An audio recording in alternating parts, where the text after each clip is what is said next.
This is twitch.tv/fuzzypixel, just straight up. Yeah, you gotta have the GG. Boom, tweet done. I can pay attention now. Nice. You're welcome. Richter. What did I just hear? I heard no, Richter at first, no, but that's not what that is. That's Meat Gunner. We ain't got no Sheik out here. I mean, not Meat Gunner, Meat Brawler. My mistake. yeah, Meat Brawler is an insane. Not as many people play this character, so like people still sleep on Beast for some reason. This character is a degenerate. Do not get it twisted. Literally, at the beginning of 2023, I saw the whole tweet about how many Meat Brawlers there were at this exact venue over here. Funny enough, both of them at Stevens, so it's very funny seeing the non-Stevenser in this equation pick up Meat Brawler. You know? Definitely, for sure. I mean, and I can understand this kind of character going up against Pac-Man as well. If a right brawler has the kind of discipline to play around Hydrant, it can definitely spell pretty rough. But at the same time, not having a projectile, or at the very least having a very slow one, like shot put, might not always really like be the big, like, you know, zone breaker that it really can be. I mean, this is the thing with Smash Ultimate, is that they gave zoners buttons. So for some damn reason. So Pac-Man, I feel like in theory should do some pretty good work against Meat Brawler, but I'll be damned if I've ever seen this matchup. I'll be straight up with you. I'm not sure if I've ever casted this matchup before in my life. Meat Brawler is not a common character. I've not cast it before, but like I said, as a common Stevens matchup, yeah, we have to see these two freaks play all the time. So you know more than me.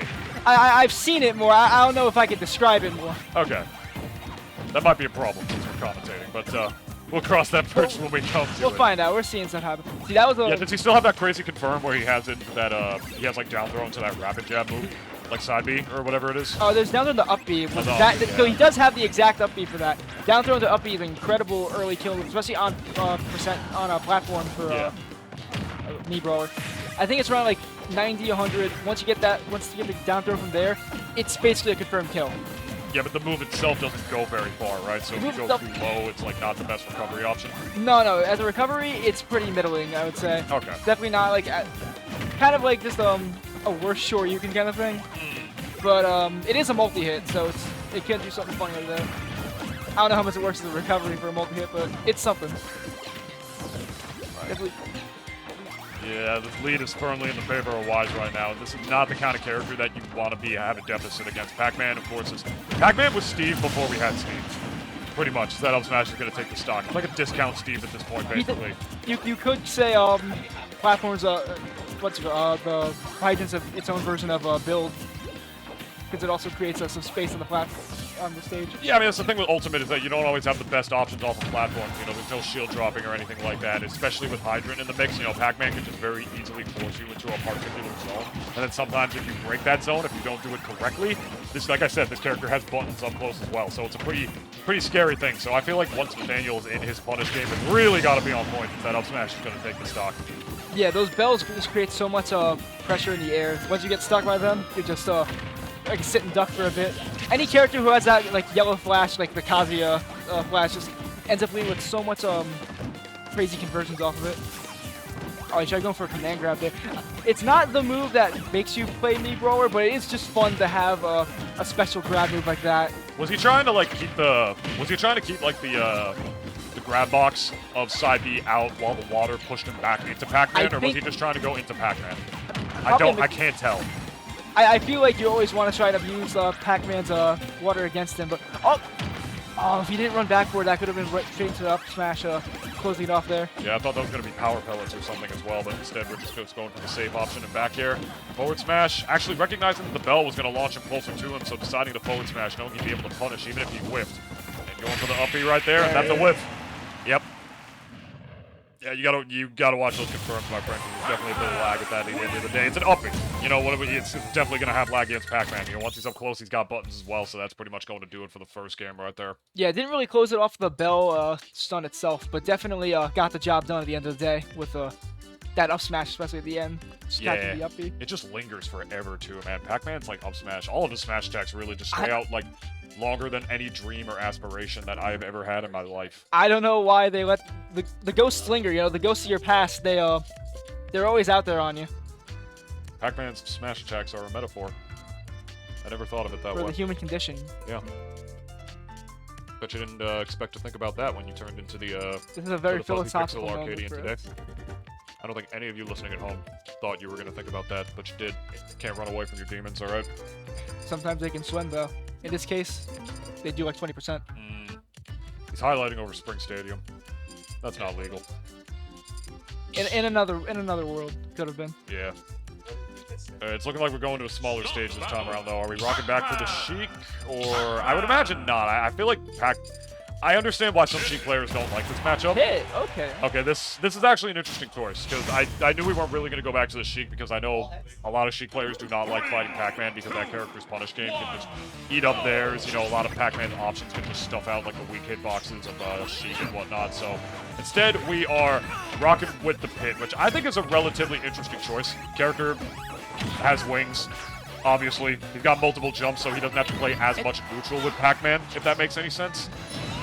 It's definitely not something you want to do against this character, for sure. In the middle of that, already at 100% with only a 0.8 to the name.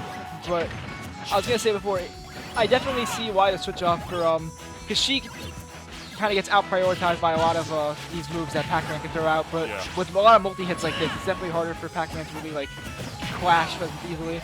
Yeah, and Pit doesn't have the worst punish game once he's in either, and not to mention the fact that he also does have that in a reflector, but it's not going to matter if you're just holding it out like that while he has time to charge another projectile on top of it. Not to mention the fact that Guardian Orbitars, you got to be careful, they do have a dead zone right below Pit, where you can actually hit him, like if you get like a projectile up in between him and just sort of hit him in the crotch. Just low enough for it. And the thing is, you know, Pac-Man, not all of his projectiles go straight. He can hit you with Bell with that, which is very risky. Just lands on top of you, like, on top or below. I have my shield in front of you. You can't stop me now. Bonk. On top or below. And Pit players love to use Guardian Orbitars out of disadvantage, which can still be really good, but maybe not as disciplined as he might think, if that apple is going to take the stock right there. So this is an interesting choice right here, because I feel like Pit would normally want to go to a bigger stage against a character like Pac-Man. Like, if he wants to just slow down the game a little bit, utilize his multiple jumps so he doesn't have to, like, face him into a tool as much, to just really wait and choose his opportunities. But instead, Nathaniel's out here just rocking Pit on a small stage like Smashville. I think it's pretty ballsy of a counter pick, if you ask me. Yeah, it's a bit unorthodox, you could say, but there's definitely some thought process in it. I myself could not tell you, but I don't know, to each their own, I guess is the best I could say for this stage. It does definitely help you confirm kills earlier with the lower box. Oh! It's so easy to bait, too, because the move just has so much lag on top of it. It's hard. It's a difficult time to pick, because if you decide to just hang back and lob an arrow instead, if you already don't have Hydrant coming at you, he has time to charge another projectile in the meantime. So if you're really not overwhelming Pac-Man, like you're pretty much designed to be able to fight against him as best as you can, it's rough. And Pit even has like a good punish game once he's in, so it's a difficult thing at the end of the day when it comes to Pac-Man, man. This character is still not bad. Trying to get back in. Being stuck at the ledge now. What will Pit do? Charge F smash, but doesn't seem to get him much. Oh, okay. Oh, he tried to he caught it to try to go for the up air instead. I thought he was going to land it forward smash. Oh, I think the water saved him there, just pushed him out when he was still a bit stunned by that move. Crazy. I love the patience on the air dodge coming out from Nathaniel right there. He's actually going to take the stock with the F tilt. All right, he's popping off. Don't call it a comeback. Anything can happen over here. Yeah. It's going to be really rough because, you know, Pit doesn't have the best hitboxes on the way in. He's got some dead zones on some of his moves, especially forward air, like right in the middle of it. Oh, hey, he caught the bell over there, but nah, kept him too high up. Yeah, did you see that sick reflect into nothing? Because it went straight up and therefore did not render Pac-Man's neutral worse at all.